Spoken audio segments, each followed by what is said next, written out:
في البدء كان الكلمة والكلمة كان عند الله وكان الكلمة الله.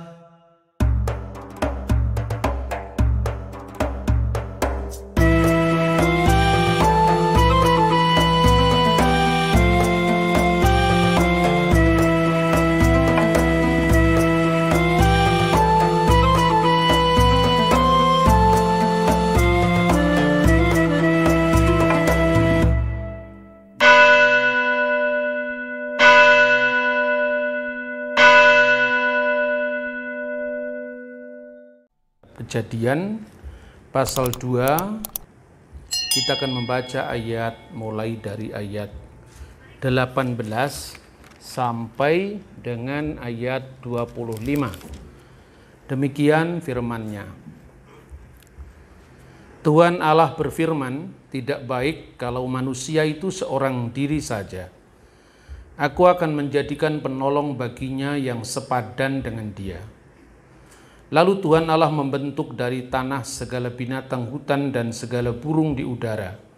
Dibawanya semuanya itu kepada manusia itu untuk melihat bagaimana ia menamainya, dan seperti nama yang diberikan manusia itu kepada tiap-tiap makhluk yang hidup, demikianlah nanti nama makhluk itu. Manusia itu memberi nama kepada segala ternak, kepada burung-burung di udara, dan kepada segala binatang di hutan. Tetapi baginya sendiri ia tidak mempunyai penolong yang sepadan dengan dia. Lalu Tuhan Allah membuat manusia itu tidur nyenyak. Ketika ia tidur, Tuhan Allah mengambil salah satu rusuk daripadanya, lalu menutup tempat itu dengan daging. Dan dari rusuk yang diambil Tuhan Allah dari manusia itu, dibangunnyalah seorang perempuan, lalu dibawanya kepada manusia itu. Lalu berkatalah manusia itu, inilah dia tulang dari tulangku dan daging dari dagingku. Ia akan dinamakan perempuan, sebab ia diambil dari laki-laki. Sebab itu seorang laki-laki akan meninggalkan ayahnya dan ibunya dan bersatu dengan istrinya, sehingga keduanya menjadi satu daging. Mereka keduanya telanjang, manusia dan istrinya itu, tetapi mereka tidak merasa malu. Kita akan membaca satu firman lagi yang kita baca dari Kitab Kidung Agung. Kitab Kidung Agung, kita membaca ayat pasal 6 ya. Kitab Kidung Agung pasal 6 ayat 3. Aku kepunyaan kekasihku dan kepunyaanku kekasihku yang menggembalakan domba di tengah-tengah bunga bakung. Kidung Agung pasal 8 ayat 6. Taruhlah aku seperti materai pada hatimu, seperti materai pada lenganmu, karena cinta kuat seperti maut, kegahirahan seperti dunia orang mati, nyalanya adalah nyala api, seperti nyala api Tuhan. Amin. Ini saya serahkan aja kepada Bu Safa ya. Dipelihara baik-baik, Ceng. Saudara-saudara yang terkasih dalam Tuhan, sekarang kita merenungkan firman Tuhan ini. Tentu ayat ini sudah dibaca beribu-ribu kali. Setiap kali ada undangan pernikahan. Di situ ditegaskan bahwa, saya sekedar mengulang ya, manusia itu disebut Adam, Ha-Adam, karena dari Adama yang artinya tanah liat. Maka manusia itu disebut Ha-Adam. Karena itu manusia pertama di dalam Yudaisme, Kristen, dan kemudian diikuti oleh Islam, itu namanya Adam. Dan istrinya adalah Hawa. Ayat ini pertama kali kitab Taurat ya, karena kitab Taurat terdiri dari 5 kitab. Yang pertama yaitu kitab Kejadian atau Sefer Bereshit. Itu penegasan yang sangat tegas bahwa Tuhan menciptakan pasangan satu laki-laki dan satu perempuan. Karena itu ketika Yesus ditanya tentang perkawinan, maka dia mengacu kembali kepada teks kitab Kejadian ini. Nah, oleh karena itu asas perkawinan Kristen itu adalah asas monogami. Kalaupun di dalam kitab Taurat pada akhirnya memberikan bukan kelonggaran, tetapi karena pelegalan, karena praktek yang dilakukan oleh bapak-bapak leluhur Israel. Dan itu kan bukan merupakan kehendak Tuhan. Maka Musa memberikan semacam kelonggaran, tetapi itu bukan asas yang dikehendaki Tuhan sejak awal penciptaan manusia. Asasnya adalah monogami, satu laki-laki dan perempuan. Nah, oleh karena itu kekasan dari iman Kristen, dan itu adalah moral tertinggi dalam ajaran kekristenan, seorang laki-laki tidak boleh menduakan istrinya. Begitu juga seorang istri tidak boleh mentigakan suaminya. Artinya kalau satunya 2, satunya dibales 3. Karena manusia itu biasanya kan balesnya lebih banyak. Nah, saudara-saudara yang terkasih, kenapa saya kaitkan teks ini dengan Kidung Agung? Dalam kitab Kidung Agung yang kita baca tadi, itu ada ungkapan yaitu materai. Apa itu materai? Sehingga di sana dikatakan, taruhlah aku simeni kakotam. Ka itu seperti. Taruhlah aku kakotam, seperti materai. Yang pertama-tama adalah pada hatimu, alibeha. Taruhlah aku seperti materai dalam hatimu. Lalu yang kedua, kakotam, seperti materai alzerotika, dalam lenganmu. Jadi yang pertama, materai dalam hatimu itu berarti di dalam. Materai dalam lenganmu berarti semua orang melihat.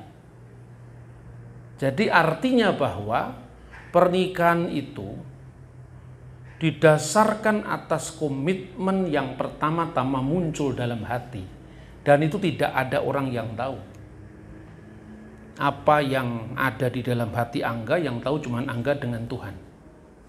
Begitu juga apa yang ada di hati jenenge siapa? Tika, jenenge sapa? Hanya Tuhan yang tahu, ya kan? Selebihnya tidak tahu. Bahkan antara suami istri itu kalau tidak membukakan diri juga tidak tahu. Makanya seorang laki-laki akan meninggalkan ayahnya dan meninggalkan ibunya untuk bersatu dengan istrinya dan menjadi satu daging adanya.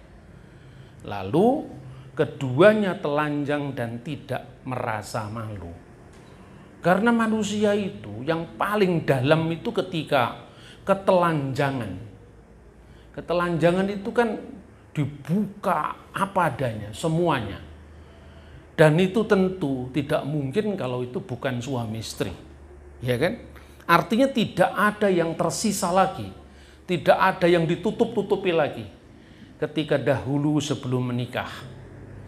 Kita ini jaga image misalnya ya. Jangan sampai yang jelek-jelek itu diketahui oleh calon istri. Atau yang jelek-jelek diketahui oleh calon suami. Tapi begitu pernikahan tidak bisa lagi. Kenapa seorang laki-laki meninggalkan ayahnya, meninggalkan ibunya? Apakah itu berarti melupakan bapak ibunya? Tidak. Ada manajemen yang terpisah. Banyak keluarga Jawa itu gagal total karena menggunakan manajemen korporatif. Manajemen korporatif itu ya mangan ora mangan, sing penting ngumpul. Makanya kemudian korporatif jadi itu milik orang banyak, tiji tibe, mati siji mati kabeh. Lah makanya Tuhan memberikan manajemen. Manajemen ini menunjukkan bahwa ketika seorang menikah itu harus terpisah. Bukan berarti tega-tegaan, sama sekali tidak. Karena apa? Disitulah dia punya kebebasan mengelola dirinya sendiri, mengelola hidupnya sendiri, menjadi penentu realisasi atas eksistensinya sendiri. Dan orang tua itu hanya mendorong, mendoakan, ya, bukan mencampuri. Khalil Gibran pernah mengatakan anakmu itu seperti anak-anak panah. Kita hanya membentangkan gandewa itu, tetapi anak-anak panah itu akan berjalan sesuai dengan jalannya sendiri. Dahulu saudara-saudara, saya waktu masih muda itu kan suka membaca filsafat. Filsafat itu saya baca dari berbagai macam tokoh pemikir, mulai dari filsafat Yunani sampai Ki Ageng Suryo Mentaram, filsafat Jawa. Nah, pemahaman filsafat itu bagi saya adalah pemahaman tentang nilai-nilai hidup. Karena banyaknya saya membaca dari berbagai macam sumber, akhirnya saya tidak kagetan, tidak gumunan. Sesuatu yang sudah pernah dibaca itu kan tidak pernah kaget. Seorang ketika sebelum menikah, dia mengerti banyak hal. Di situ akhirnya pada saat menikah dia menemukan banyak referensi. Tapi bukan referensi pacar maksudnya, bukan. Referensi tentang nilai-nilai hidup. Seneca itu pernah mengatakan begini. Seneca itu seorang filosof yang pernah mengkhawatirkan kehidupan orang Yahudi. Bukan khawatir Yahudi celaka, Yahudi akan menguasai dunia. Di abad pertama Masehi mengatakan, lihatlah lilin-lilin Sabat tidak hanya menyala di rumah-rumah bangsa tertindas itu, bangsa terjajah itu, tapi justru menyala di rumah-rumah orang Romawi dan orang Yunani. Romawi itu peradaban besar. Yunani itu memiliki filosof-filosof besar pencerah peradaban. Tapi kenapa kok bisa ikut menyalakan lilin-lilin Sabat orang Yahudi? Jawabannya pernah disampaikan oleh seorang sosiolog dan sejarawan Yahudi di abad ini, namanya Mark Dimon. Dia mengatakan kalau orang Roma menguasai dunia dengan tentara, dengan militer, kalau orang Yunani menguasai dunia dengan seks, maka orang Yahudi menguasai dunia dengan moralitas. Jadi moralitas itu ditakuti, punya kekuatan lebih daripada senjata dan lebih daripada penaklukan melalui seksual. Bagaimana caranya? Alexander Agung mengirimkan tentaranya ke daerah-daerah taklukan untuk mengawini sebanyak mungkin orang di situ, dan lahirlah generasi Yunani yang setia pada kebudayaan Yunani. Tetapi Yudaisme tidak. Orang Yahudi cuman ketika menikah itu dibaca yang namanya Sifa Birakot, 7 berkat perkawinan.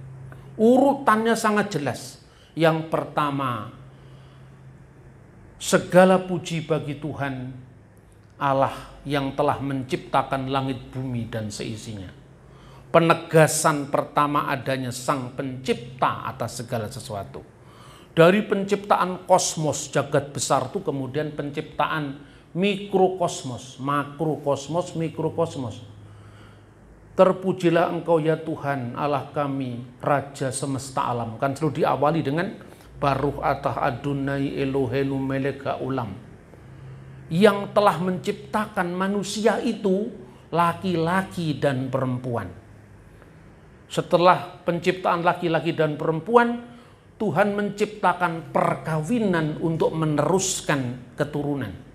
Setelah Tuhan menciptakan perkawinan, Tuhan memberikan kebahagiaan bagi laki-laki dan perempuan karena telah dipersatukan. Baru setelah itu, kiranya jalan-jalan di Yehuda dan Yerusalem mendengarkan sukacita dari sang pengantin. Pengantin laki-laki dan pengantin perempuan. Artinya pernikahan itu dideklarasikan kepada orang banyak, disaksikan kepada orang banyak. Jadi yang pertama tadi komitmen pribadi, simeni kakutam ali beha, taruhlah aku seperti materai di dalam hatimu, dalam hati ke dalam. Kakutam al sirul eka, dan seperti materai pada lenganmu. Jadi semua orang melihat materai itu kalau di Israel kuno ya, itu dalam bentuk pertama alat pengesah hukum.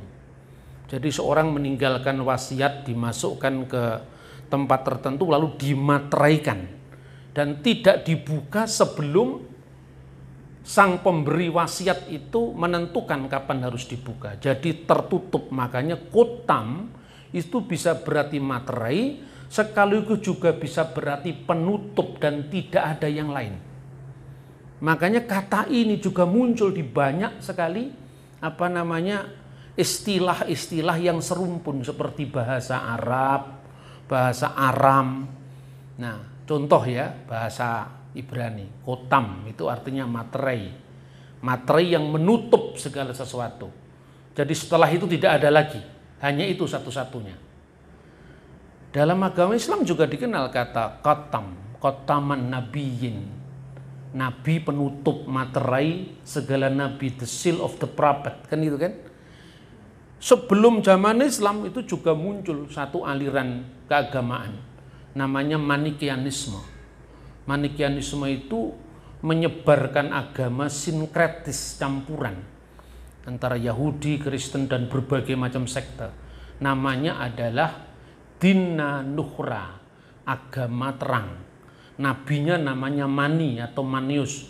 Ajarannya akulah, dia itu adalah Kutmata deslihe, penutup segala rasul. Kutmata dinabiye, penutup segala nabi. Akulah penyimpul, penyempurna dari Adam sampai Yesus Kristus. Dan itulah nabi yang namanya Nabi Mani. Digunakan kata apa? Sama. Kutmata, kotam bahasa Ibrani. The seal of the prophet, the seal of the apostles. Tetapi bukan itu yang kita bahas. Yang kita bahas ketika Alkitab menunjukkan bahwa seorang yang menikah, kemudian pasangannya adalah seperti menaruh seperti materai dalam hati, artinya dia telah mengunci terhadap yang lain, tidak ada cinta lain yang boleh masuk. Satu-satunya. Kakutam seperti materai, lisiro eka, al siro eka, artinya semua orang mengetahui komitmen yang sudah dibangun tadi. Dan komitmen apa yang hendak dilanjutkan? Silakan. Yang pertama, penegasan. Ya, silakan. Ki azah kamawet akhabah. Ki azah karena kuat seperti maut cinta itu. Karena kuat cinta itu seperti maut. Kasah keseul kinah. Dan seperti dunia orang mati, kecemburuan itu. Ini sesuatu hal yang real kan dalam kehidupan suami istri. Dalam kehidupan itu kan selalu ada cemburu. Karena apa? Sampai cemburu seperti kasah leseul, seperti dunia orang mati, kinah, cemburu itu. Karena ada cinta. Kalau tidak ada cinta, tidak ada cemburu. Jadi nanti kalau kalian saling cemburu, tidak usah harus ngancam-ngancam. Artinya kalau sudah cemburu berarti ya memang cinta gitu loh ya. Jadi kenapa kamu terlalu cemburu? Ya memang harus cemburu. Saya juga pencemburu. Harus itu, karena itu bukti dari cinta. Tidak boleh disentuh siapapun. Jangankan disentuh, dilirik toh diketak ndase ora boleh. Nah, itu artinya apa? Itu artinya memang komitmen tadi. Nah, saudara-saudara yang terkasih dalam Tuhan, makanya jelas ya bahwa bagi orang Kristen, materai kita apa? Ini kan dalam konteks iman Kristen itu ya, seringkali kan kita disalahpahami. Apa itu kitab Kidung Agung itu? Kitab Purno masuk dalam kitab suci gitu kan? Itu orang yang tidak mengerti hakikat kehidupan. Orang tuh serohani apapun. Ketika orang menikah itu kan ya tidak mungkin misalnya Angga sama istrinya itu nyanyinya langsung Laskar Kristus Maju kan ya mungkin. Lagunya kan mesti lagu-lagu yang mesra. Ya lagu gereja ya rohani, tapi waktunya rohana ya rohana kan. Nyanyian jiwa. Ya toh? Jadi itu yang seringkali kadang-kadang orang itu menjadi kebablasan. Orang sekuler tanpa nilai-nilai keimanan. Tapi orang beriman penampilannya sama sekali berbeda dengan dunia. Ya betul hakikatnya. Tapi kalau kita seperti itu ya kita nggak disapa orang. Karena itu luwes keluar itu bukan berarti prinsip kita luaskan. Kita harus ramah dengan semua orang. Tetapi senyum hanya untuk satu orang kan begitu kan. Nah makanya bagi orang Kristen bagaimana materai kita? Itu misalnya disebutkan di dalam Injil Yohanes ya. Injil Yohanes pasal 6 ayat 27. Bekerjalah bukan untuk makanan yang akan dapat binasa, melainkan untuk makanan yang bertahan sampai kepada hidup yang kekal yang akan diberikan Anak Manusia kepadamu, sebab dialah yang disahkan oleh Bapa Allah dengan materainya. Nah, di sini kata materai digunakan kalau dalam Alkitab bahasa Aramaik, bahasanya Kristus itu adalah Kotam Allah. Jadi yang mengesahkan itu Bapa sendiri sebagai materai dari Allah. Di akhir zaman nanti, ketika ada 7 materai dalam kitab Wahyu, materai lagi yang digunakan perumpamaan. 7 materai dalam kitab Wahyu, dan itu dikaitkan dengan anak domba. Jadi di dalam iman Kristen, perkawinan itu bukan sekedar kontrak perdata, sekalipun aspek hukumnya ada. Tapi perkawinan itu adalah simbol dari hubungan Allah dengan gereja, ya, Tuhan dengan kahalnya. Makanya kitab Kidung Agung masuk di kanon. Karena hidup manusia itu kan pasti salah satu rancangan Tuhan itu kan bersatunya laki-laki dan perempuan, membentuk keluarga sendiri dan meneruskan keturunan itu. Makanya di dalam materai kelima, ketika anak domba itu membuka materai yang kelima, di bawah mezbah aku melihat jiwa-jiwa mereka yang telah dibunuh oleh karena firman Allah dan oleh karena kesaksian yang telah ia miliki. Ini berkaitan dengan karena kuat cinta itu seperti maut. Jadi artinya orang yang mencintai, dalam ini kan mencintai Tuhan, itu sampai jiwa-jiwa itu menjadi martir. Oleh karena apa? Oleh karena sahaduta. Sahaduta itu bahasa Aram. Bahasa Arabnya sahadat. Karena kesaksian akan dia yang menyelamatkan kita. Maka mati pun adalah harus dibayar harganya. Jadi cinta kita, kasih kita itu simbol dari kasih Tuhan kepada umatnya. Makanya perkawinan itu bukan hanya kontrak perdata. Bagi orang Kristen, perkawinan bukan sekedar akad ikatan perdata, tetapi itu adalah simbol antara Kristus dengan gerejanya. Bahkan simbol itu bayarannya adalah kemartiran itu sendiri. Ini artinya saudara-saudara luar biasa. Catatan saya yang pertama, kuat cinta seperti maut. Kegigihannya seperti dunia orang mati. Nyalanya seperti nyala api, yaitu nyala api Tuhan.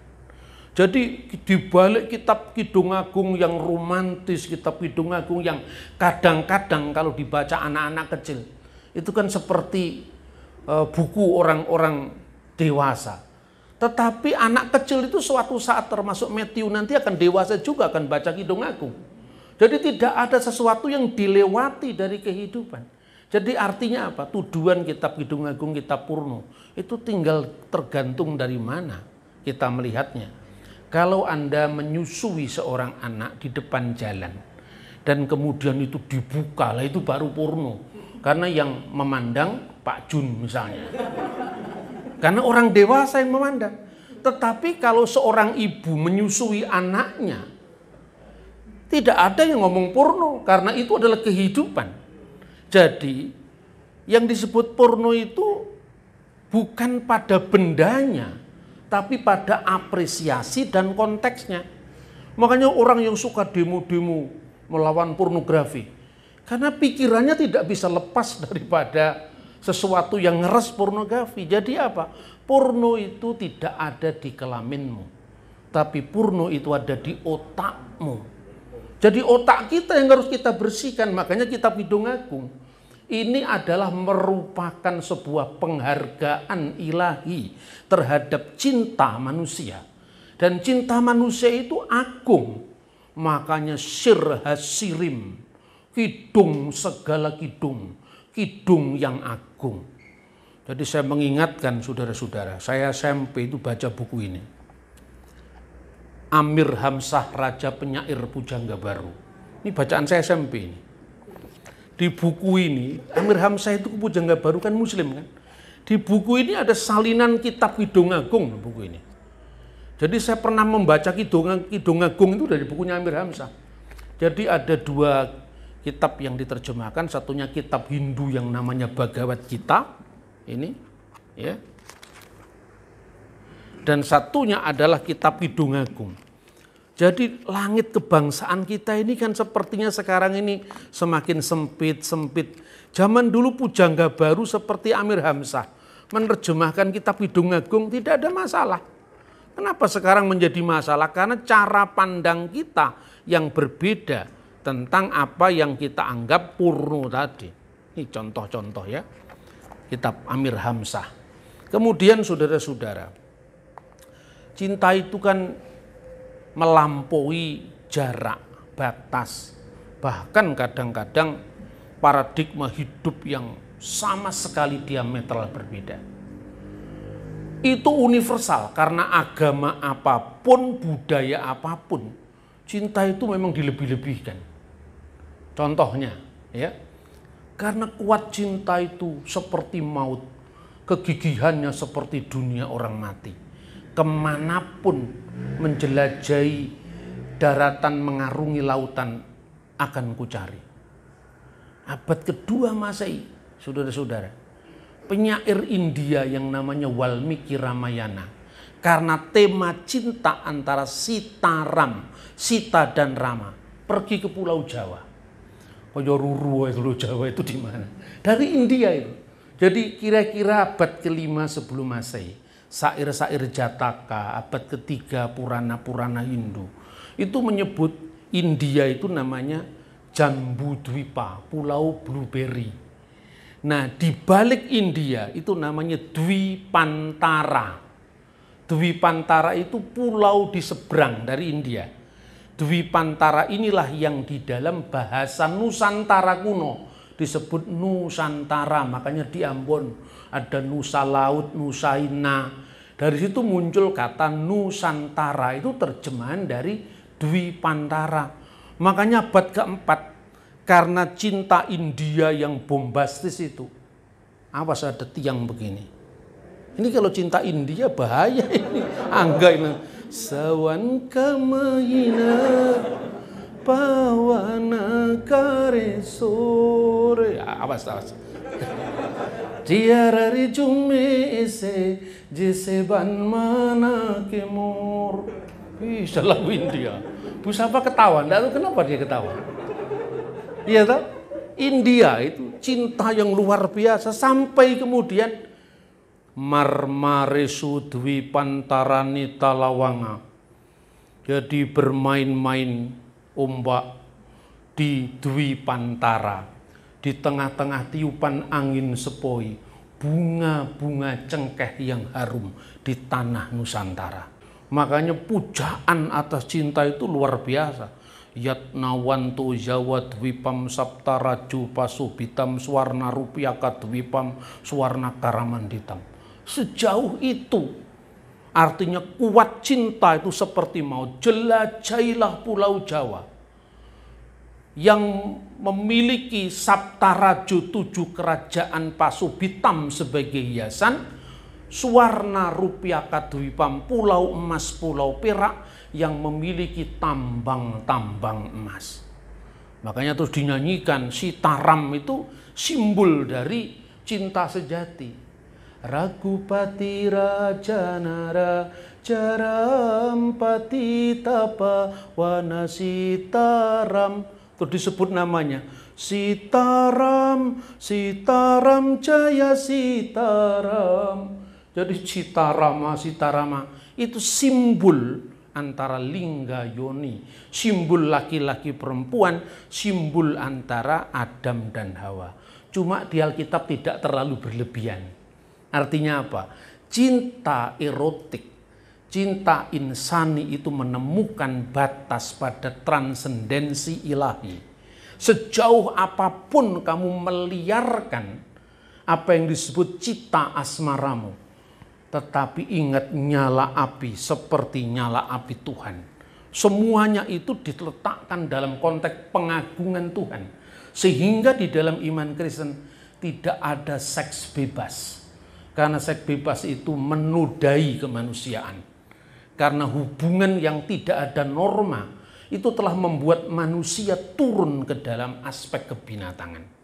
Itulah sebabnya teks-teks ini sebetulnya menjadi panduan bagi kita sejauh mana kita melihat hubungan cinta kasih.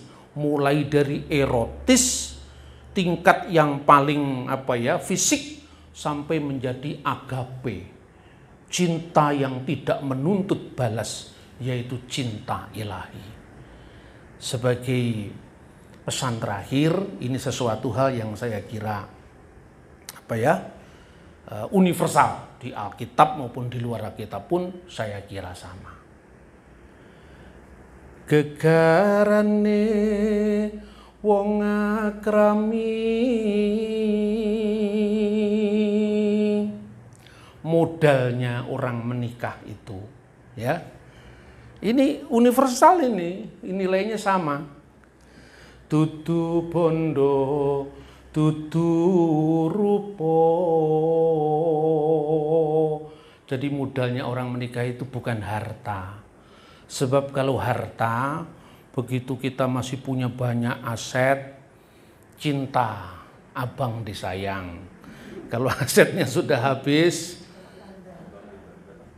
abang dipisang, abang ditendang. Ya. Bukan pula rupo, karena rupo itu terbatas. Waktu masih muda, masih menikah, namanya langsing.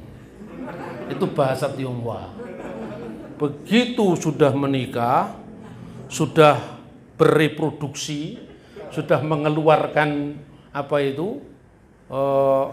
wadya bolo, kemudian jadi langsung, itu bahasa Jawa. Jadi dari bahasa Tionghoa jadi bahasa Jawa.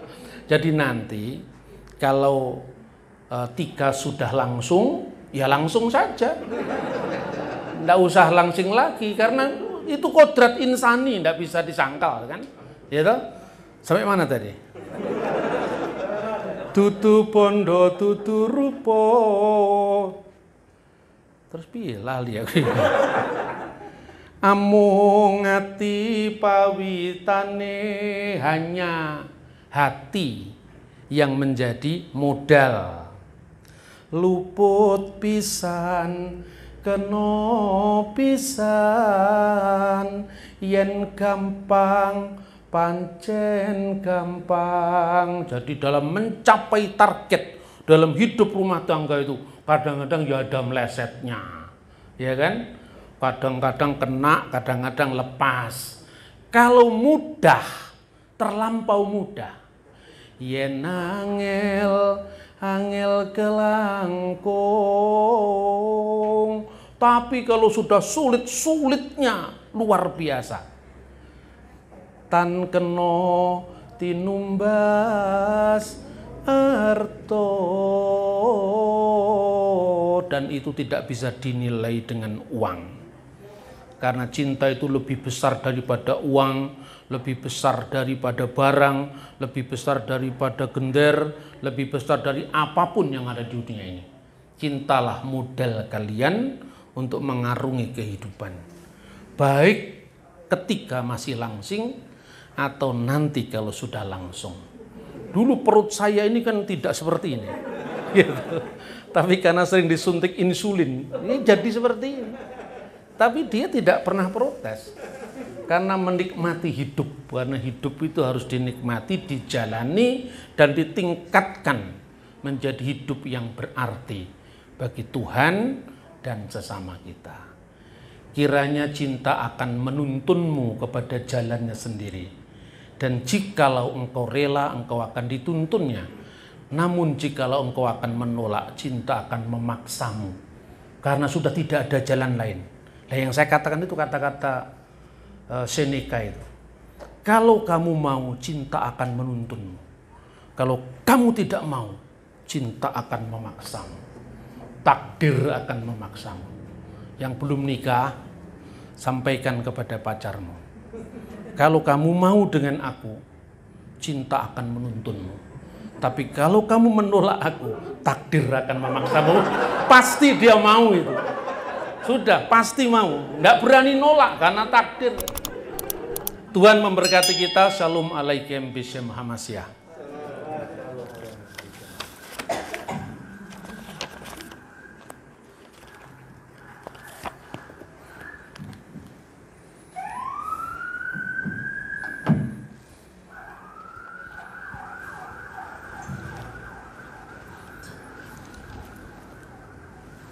Baik, terima kasih untuk firman dari